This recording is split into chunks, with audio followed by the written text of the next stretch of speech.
Right now, the Australian property industry is selling you a single story.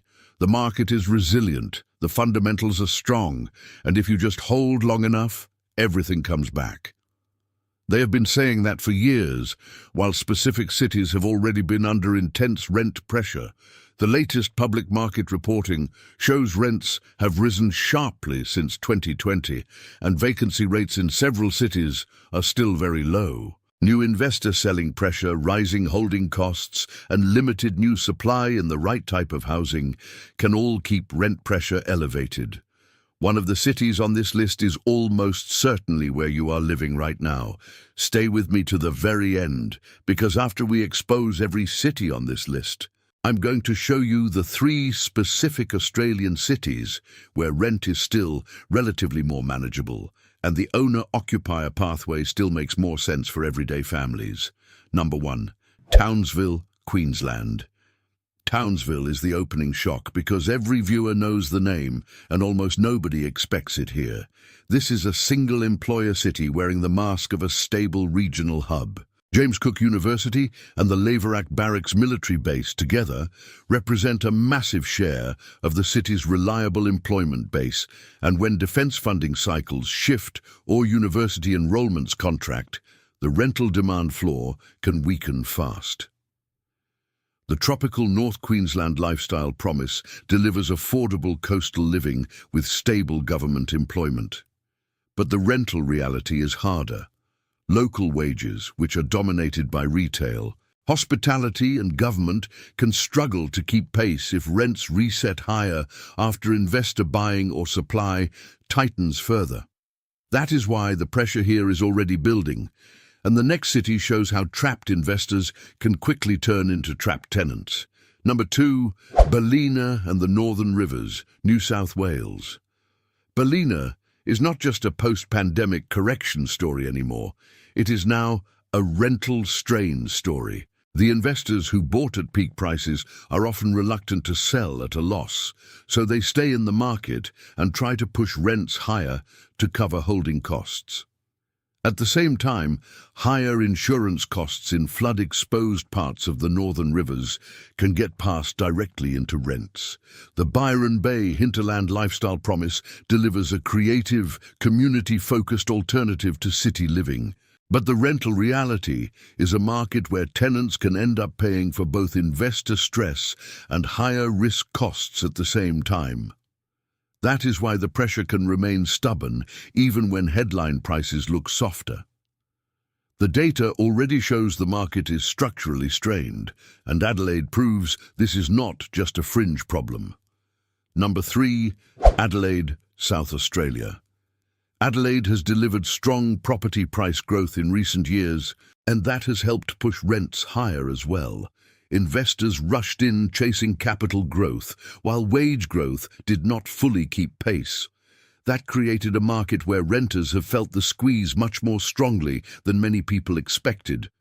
The affordability reputation promises a livable, manageable cost of housing for everyday South Australians. But the rental reality is that the affordability edge can disappear quickly when vacancies are tight and demand keeps building. For renters, that means less room to negotiate and more competition for good stock. For investors, it means the market can still look attractive, but it is becoming much less forgiving for households on ordinary incomes. Number 4, Shepparton, Victoria. Shepparton has been quietly under pressure from a slow shift in local demand. The agricultural economy that underpins the city is vulnerable to climate swings and changing labour needs, which can make rental demand less predictable over time.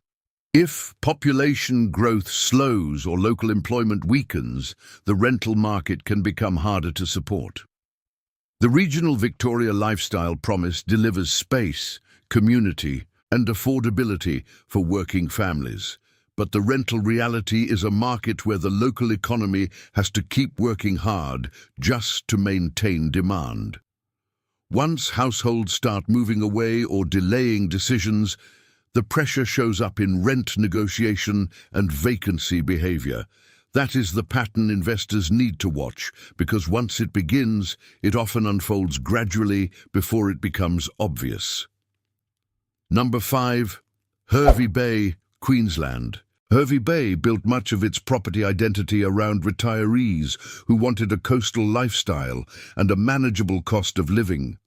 But that demographic is now being squeezed by higher living costs and tighter budgets. When fixed incomes do not stretch as far, the rental market becomes more sensitive to price rises. The whale-watching capital of Queensland promises affordable coastal retirement. But the rental reality is a market where the same households that once supported demand are feeling more financial pressure themselves. That can weaken the ability of local renters to absorb bigger increases. It also means the city is more exposed when new supply does not keep pace with demand, because even modest shifts in demand can create outsized effects on pricing. Number 6. Rockhampton, Queensland. Rockhampton's rental market is tied closely to resources and construction activity. When those workforces arrive, rents can jump. When they leave, demand can soften quickly. That makes the market vulnerable to cycle changes that are outside the control of local households. Central Queensland's resources prosperity promise delivers high wages and strong rental yields. But the rental reality is that the workforce behind that demand can rotate out faster than people expect. Once project labour drops off, the permanent local population cannot always support the same rent levels. That is why the market can look strong one year and much more fragile the next, even though the long-term story still sounds attractive from the outside. Number 7. Brisbane, Queensland. Brisbane is experiencing one of the sharpest rent accelerations of any capital city in Australia. Strong migration, infrastructure spending, and ongoing population growth have all lifted demand. But the housing stock to absorb that demand has not kept up evenly, especially in the most sought-after inner and middle rings. The Olympic Games promise a world-class city with a booming economy and rising living standards for all Queenslanders. But the rental reality is a city where demand keeps arriving faster than supply can adjust. That keeps vacancy tight and makes the market highly competitive for renters. In plain terms, it means more households are paying more just to stay in place, and the pressure becomes even more obvious in the suburbs closest to major employment and transport links. Number 8. Perth, Western Australia. Perth's rental market is in a category of its own. Vacancy remains extremely tight, and population growth is still putting pressure on available stock.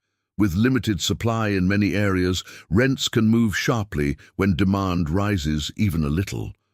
Western Australia's mining prosperity promise delivers high wages and opportunity for many people, but the rental reality is a market so tight that even professional households can struggle to secure suitable homes quickly. That means properties can attract a large number of applications in a very short time. For renters, it is one of the most competitive environments in the country, and the lack of breathing room makes any new wave of demand very hard to absorb. Number 9. Sydney, New South Wales. Sydney is the final city because it carries the most painful numbers and the most personal impact for the largest number of viewers. Vacancy rates remain low in many pockets, and a mass investor exit driven by rising holding costs can remove stock from the rental pool at the exact moment demand is still high.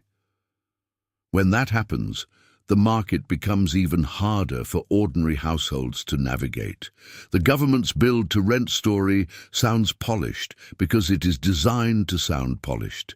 It gives the impression of movement, action, and progress. But for the everyday renter, the reality is much uglier. Most families do not need another glossy talking point from a press conference. They need somewhere affordable to live, and they need it now. They need stock that actually matches what ordinary households can pay, not a future pipeline of headline units that may arrive too late in the wrong place, at the wrong price, and in the wrong format. That is the real problem, and it is why the pressure keeps building even while politicians keep promising relief. What is being squeezed out is not demand itself. People are not suddenly deciding they want less housing. They are being crushed by a system that is failing to produce the right kind of housing in the right volume. Families want stable rentals, not a constant scramble. They want ordinary homes with ordinary rent, not a bidding war for the scraps left behind after investors, developers, and institutional funds have taken the best parts of the market. The shortage is not just about numbers. It is about fit. It is about the growing gap between what households actually need and what the market keeps delivering. And every month that gap stays open, the pressure gets more severe. Now step back and look at the pattern connecting every single one of these 9 cities. This is not bad luck. This is not a coincidence. It is the same structural failure playing out across different parts of Australia. It keeps repeating because the underlying drivers are the same, even if the local stories look slightly different on the surface. That is what makes this so dangerous. People keep treating each city as if it is an isolated case, when in reality, the same forces are hitting them all at once. The investor market is under pressure from rising holding costs. The construction pipeline is not delivering enough of the right type of housing. And population growth, migration, and job concentration are all keeping demand elevated in the places where supply is already tight. That combination keeps rent pressure high even when politicians announce new schemes and task forces. A new announcement does not create an available home tonight. A new task force does not stop a landlord from lifting the asking rent next week. And a future promise does nothing for a family that is already being pushed to the edge right now. What makes this especially dangerous is that the pressure rarely arrives all at once in a neat, obvious way. It usually starts with small changes, a few more listings, a slightly longer time on market, a little less negotiating power for tenants, a few more applications per property. Then those small changes start compounding. By the time the average renter notices what is happening, the market has already moved. By the time people start complaining publicly, the worst part of the squeeze is often already well underway. A market can look manageable until it suddenly does not. That is why so many households are caught off guard. They see the headline averages, not the local squeeze. They hear that rents are rising in general, but they do not see how quickly a specific city can move from uncomfortable to severe. One suburb still looks okay, so they assume the whole city is fine. One rental inspection still has a few dozen applicants instead of 100, so they assume the pressure has eased. That is how people get trapped. Not by one giant shock, but by a slow series of warnings. They underestimate until it is too late. And the smart money knows this. It is not chasing panic. It is moving toward markets where rent is still more balanced, tenant demand is more sustainable, and owner-occupier demand can support a stable exit. It is looking for markets where the story is not built entirely on speculation, fear, or hype. It is looking for places where people actually live, work, and stay. That matters because the strongest rental markets are not always the ones with the loudest headlines. They are the ones with the most durable local demand and the least distorted relationship between income and housing costs. One of those places is regional South Australia, especially Mount Gambier and Victor Harbour. These centres were never flooded with the same level of speculative investor money as the boom towns, and that means they have generally avoided the most severe rental distortions. Vacancy is usually more manageable, local wages are steadier, and the house price-to-income ratio still makes a mortgage more realistic than renting in many hotter markets. That kind of balance matters because it gives households breathing room. It means the market is less likely to lurch into the kind of panic pricing that leaves renters paying more for less, and investors trying to squeeze the last dollar out of a market that is already showing strain. What matters here is not that they are cheap. What matters is that they still have a more sensible relationship between income, rent, and ownership costs. In markets like that, households are less likely to be permanently boxed into a rent cycle that rises faster than their capacity to absorb it. That creates more stability for both renters and owner-occupiers. It also means there is still room for ordinary families to plan rather than react. That difference is massive. A market that allows planning is not just more comfortable, it is healthier. Another destination is Geelong. It has absorbed Melbourne overflow without the same level of rental distortion because it has a genuinely diversified local economy. Education, healthcare, manufacturing, and other employment bases help support the market. That makes it less vulnerable to the investor exit pressure affecting some other cities. When one part of the economy softens, the whole place does not collapse with it. That is the kind of structural support renters and buyers should be paying attention to, because it is what keeps a market functioning when the wider housing system gets unstable. Geelong also benefits from the fact that it is not dependent on one narrow story. It has its own jobs, its own activity, and a broader pool of households that actually live and work there. That creates a different kind of demand floor, one that is less sensitive to short-term investor behavior and more anchored in practical housing need. In other words, people do not just move there because they are chasing the next big price jump. They move there because the city actually works for real life. That is a much stronger foundation than hype. The third place is Ballarat. It sits in a useful middle ground. It is close enough to Melbourne to benefit from overflow, but it also has its own local economy and a housing stock that still offers more land value than many apartment-heavy markets. That gives it a more stable rental foundation than some of the most stretched cities on this list. Ballarat is not immune to market pressure, but it has more built-in support than places that rely almost entirely on investor demand or temporary migration trends. That matters because land value and owner-occupier demand tend to give a rental market more durability. When a place has genuine housing depth, households are not forced into the same level of panic competition that you see in tighter and more distorted rental markets.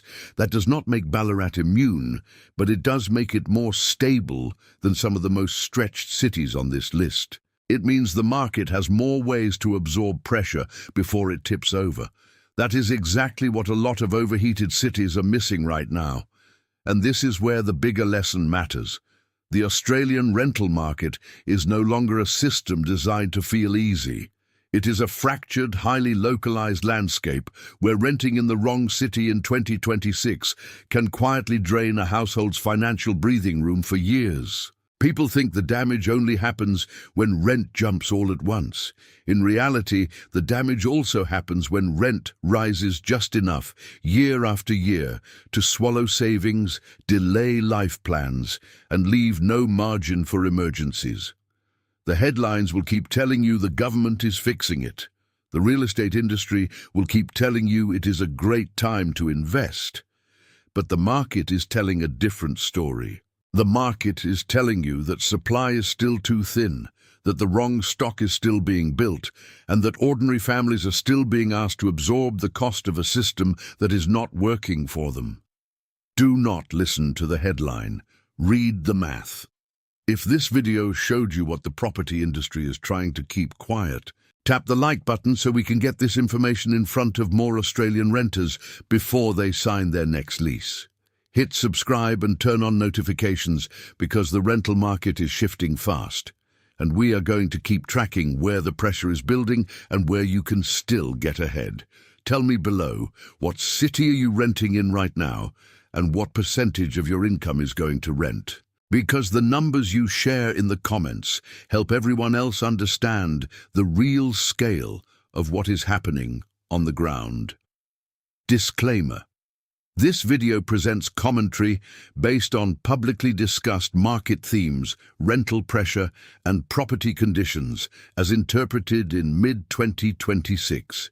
Property markets are highly local and can change quickly. This video is for educational and entertainment purposes only and should not be treated as financial advice. Always do your own research and speak with a licensed professional before making any property decision.